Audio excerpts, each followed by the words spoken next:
السلام عليكم ورحمة الله وبركاته. اليوم أعمل لكم إن شاء الله فطيرة السبانخ بالجبنة. عندي أول حاجة كاستين دقيق أبيض منخول، وعندي كاسة السبانخ هذا هي أخدها، وبعدين أشيل هذه العيدان الغليظة، شوف من هنا المفتحة هي هذه السبانخ، أشيل هذه العيدان وخلي بس الورق وأغسلها عدة مرات، وبعدين أفرمها فرم ناعم وتعادل كاسة، يعني ربع حزمة تقريبا.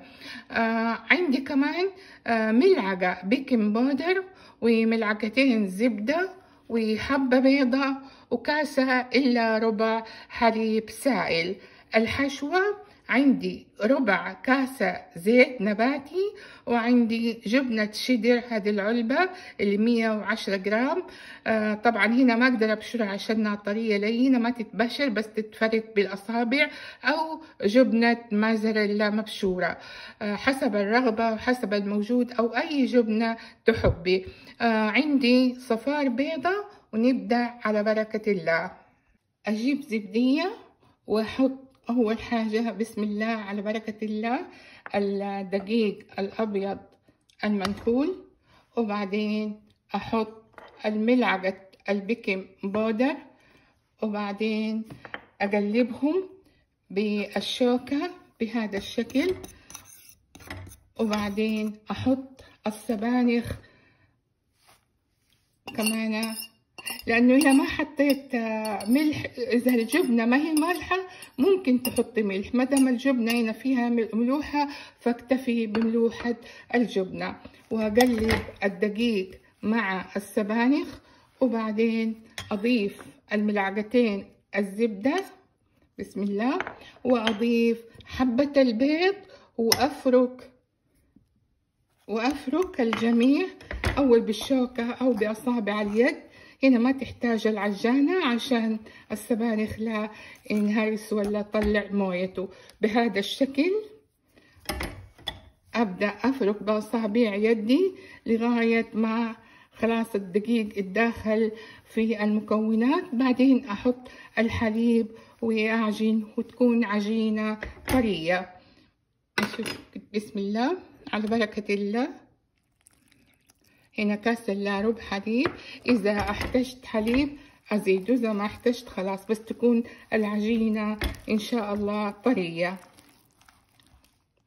كورت العجينة إلى كورتين، أصبحت عجينة طرية وأكورتها كورتين. العجينة بعد ما قسمتها قسمين وخليتها ترتاح كده ساعة تقريبا، دحين أبغى أفردها. رشيت شوية دقيق وأفردها على الطاولة هذه فرد بسم الله على بركة الله.